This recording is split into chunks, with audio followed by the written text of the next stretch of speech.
Hello friends, welcome to ED action. இன்றைக்கி ரொம்பவே சூப்பரான தக்காளி ரசம் தாங்க செய்ய போகிறோம். இது டேஸ்ட்லேயும் ரொம்பவே சூப்பராக இருக்கும். இந்த வீடியோ பார்க்குறவங்க லைக் பண்ணுங்கள், ஷேர் பண்ணுங்கள், சப்ஸ்கிரைப் பண்ணுங்கள். இப்போ வாங்க இந்த தக்காளி ரசம் எப்படி செய்கிறதுன்னு பார்க்கலாம்.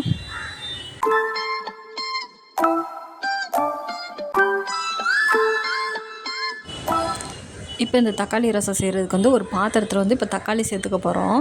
இங்கே பாருங்கள், நான் நல்ல பழமான தக்காளியாக ஒரு 1/2 கிலோ பழம் எடுத்திருக்கேன். பாருங்கள், ஒரு 5 பழம் இருக்குது. இந்த தக்காளியை சேர்த்துக்கலாம். நல்லா சுத்தமாக கழுவிட்டு சேர்த்துக்கோங்க. இப்போ இது கூடவே ஒரு கொத்து கருவேப்பிலையும் அதோட உருகி போட்டுக்கிடலாங்க. இப்போ இது கூட கொஞ்சமாக கொத்தமல்லியும் கிள்ளி போட்டுக்கிடலாம். அதில் பாருங்கள், நல்லா கிள்ளி போட்டுக்கிறலாம். இது நல்லா தக்காளியோட பிசையில் ரொம்ப நல்லா வாசமாக இருக்கும்.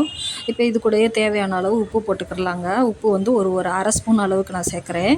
சேர்த்து இது எல்லாமே நல்லா இப்போ மிக்ஸ் பண்ணிடணும். கையை வச்சு தான் பிசைய போகிறேன். நம்மளுக்கு ரசம் அப்போ தாங்க ரொம்பவே நல்லா டேஸ்ட்டாக இருக்கும். இந்த மாதிரி கையில் மசிச்சு செய்யலை ரொம்பவே நல்லா டேஸ்ட்டாக இருக்கும். இங்கே பாருங்கள், இந்த மாதிரி மசிச்சுக்கலாம். ரொம்ப நைஸாக மசிக்கணும்னு இல்லைங்க, நம்ம கொஞ்சம் கரையிற அளவுக்கு மசிச்சுக்கிட்டால் போதும். பாருங்கள், இந்த மாதிரி மசிச்சாச்சு பாருங்கள். இப்போ ஒரு மிக்ஸி ஜாரில் இப்போ நம்ம மிளகு சீரகம்லாம் அரைச்சிட்டு வந்துடலாம். இப்போ நான் 1 டேபிள் ஸ்பூன் அளவுக்கு மிளகு சேர்க்குறேங்க. இதே அளவுக்கே நம்ம சீரகமும் சேர்த்துக்கிறலாம். பாருங்கள், 2 சரிக்கு சரி தான் சேர்க்குறேன். ஃபஸ்ட்டு இதை மட்டும் திரிச்சிட்டு வந்துடலாம். இது நம்மளுக்கு மிளகு சீரகம் கொஞ்சம் நல்லா அரைப்பட்டால் தான் ரசம் நல்லாயிருக்கும். காரம் நல்லா இறங்குங்க அதில். இது பாருங்கள், நான் நல்லா நுணுக்கிட்டேன். இப்போ இது கூடவே 1 டீஸ்பூன் அளவுக்கு தனியா சேர்க்குறேங்க. தனியா சேர்த்து நம்ம ஒரு பல்ஸ் மூடில் போட்டு எடுத்துக்கிற வேண்டியதாக லைட்டாக.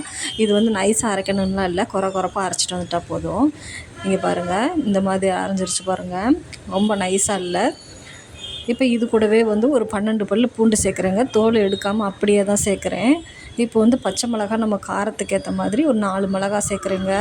இப்போ நம்ம போட்டிருக்க 1/2 கிலோ தக்காளிக்கு இது சரியாக இருக்கும். இது நம்ம நல்லா நைஸாக அரைச்சிடக்கூடாதுங்க. லைட்டாக திருவிட்டு வந்துட்டால் போதும். நம்மளுக்கு பச்சை மிளகாயும் பூண்டுமே ஒன்றும் பாதியமாக நசுங்கினா போதுங்க. இப்போ நம்ம ரசம் தாளித்து விட்டுறலாம். இப்போ அடுப்பு ஆன் பண்ணி ஒரு பாத்திரம் வச்சுருக்கேன். எண்ணெய் இதுக்கு ரொம்ப ஊற்றக்கூடாது, ரசத்துக்கு கொஞ்சமாக ஊற்றிட்டா போதும். இப்போ எண்ணெய் காஞ்சிருச்சு. ஒரு 1/2 ஸ்பூன் அளவுக்கு கடுகு தாளிச்சிக்கிறலாங்க. இப்போ கடுகு நல்லா பொரிஞ்சிருச்சு. இப்போ இது கூடவே ஒரு 1/4 டீஸ்பூனுக்கும் கம்மியாக சோம்பு சேர்க்குறேன்.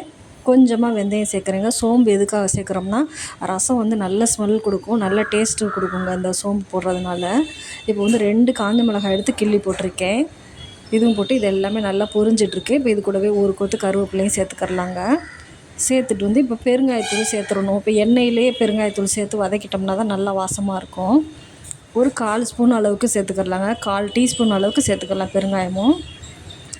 அவ்வளோதாங்க. இது எல்லாமே நல்லா மிக்ஸ் ஆகிருச்சு பாருங்கள். இப்போ நம்ம நுணுக்கி வச்சுருக்கிறதையும் சேர்த்துக்கிறலாம். ரசத்துக்கு நுணுக்கி வச்சுருக்கோம்ல, இதை சேர்த்துட்டு அடுப்பை ஸ்லோவில் வச்சுருங்க. ஸ்லோவில் வச்சு 2 பரட்டி விட்டுக்கலாம். ரொம்பலாம் வதக்கணும்னு அவசியம் இல்லை.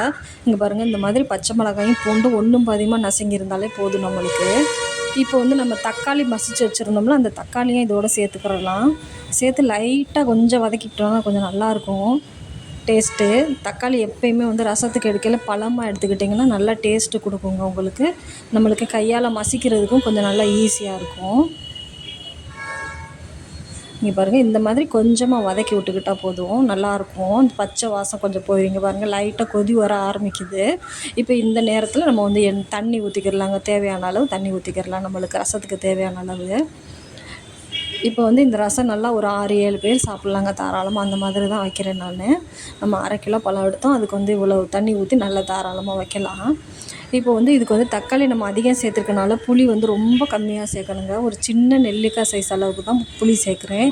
லைட்டாக அந்த டேஸ்ட்டுக்காக புளி ஊற்றணும் கண்டிப்பாக. கொஞ்சமாக ஊற்றிக்கிடலாம். புளி ஊற்றிட்டு இது எல்லாமே நல்லா மிக்ஸ் பண்ணிடலாங்க. இப்போ நம்ம உப்பு ஏற்கனவே போட்டிருக்கோம், அதனால் இப்போ கரைச்சிட்டு உப்பு பத்தாட்டினா சேர்த்துக்கிறலாங்க. நம்ம போட்ட உப்பே கரெக்டாக தான் இருக்குது. இதில் தேவைப்பட்டால் சேர்த்துக்கிறலாம் உப்பு. அவ்வளோதாங்க. இப்போ இதை அடுப்பில் வச்சுட்டேன் பாருங்கள். உங்களுக்கு காட்டணுன்றதுக்காக தான். இது கூட்டி வரையில் அடுப்பு அமர்த்தணும், அதனால் நான் ஸ்பீட் பண்ணி காட்டுறேன் பாருங்கள். இந்த மாதிரி மீடியம் ஃப்ளேமில் வச்சிடணுங்க. ரொம்ப ஸ்லோலையும் வைக்கக்கூடாது, ரொம்ப ஹைலையும் வைக்கக்கூடாது. மீடியம் ஃப்ளேமில் வச்சு இங்கே பாருங்கள், நுர கூட்டி வர நேரத்தில் வந்து கடைசியாக வந்து ஒரு 1/4 டீஸ்பூன் அளவுக்கு நான் சர்க்கரை சேர்க்குறேன். சீனி, அதாவது நீங்கள் வெல்லம் இருந்தால் கூட கொஞ்சோண்டு சேர்த்துக்கிறலாங்க. என்கிட்ட வெல்லம் இல்லை, அதனால நான் கொஞ்சம் சீனி போடுறேன். இது வந்து எதுக்கு சேர்க்குறோன்னா, ரசம் வந்து நம்மளுக்கு கடுக்காமல் இருக்கும், அதுக்காக தான் கொஞ்சமாக சேர்த்துக்கிறேன். அவ்வளோதாங்க. இப்போ நம்ம அடுப்பை ஆஃப் பண்ணியாச்சு, நுர கூட்டி வரவும் ஆஃப் பண்ணியாச்சு. நல்லா அவ்வளோதான், மிக்ஸ் பண்ணியாச்சு பாருங்கள். இப்போ வந்து நல்லா நம்ம சுற்றி கலக்கி விட்டோம்னா காரம் இதுகள்லாம் கரெக்டாக இறங்கிருங்க. அதே போல் நல்லா கலக்கி விட்டுட்டு நம்ம உப்பு செக் பண்ணி பார்த்துக்கிறலாம். உப்பு எதுவும் பத்தாட்டினா சேர்த்துக்கிறலாங்க. இப்போ வந்து பாருங்கள், நான் போட்ட உப்பு எல்லாமே கரெக்டாக இருக்குங்க. அவ்வளோதான், நம்ம பாத்திரத்தில் மாற்றிக்கிறலாம். சூப்பரான ரசம் ரெடி ஆயிடுச்சு. இதே போல் நீங்கள் ட்ரை பண்ணுங்கள். தேங்க்யூ ஃபார் வாட்சிங்.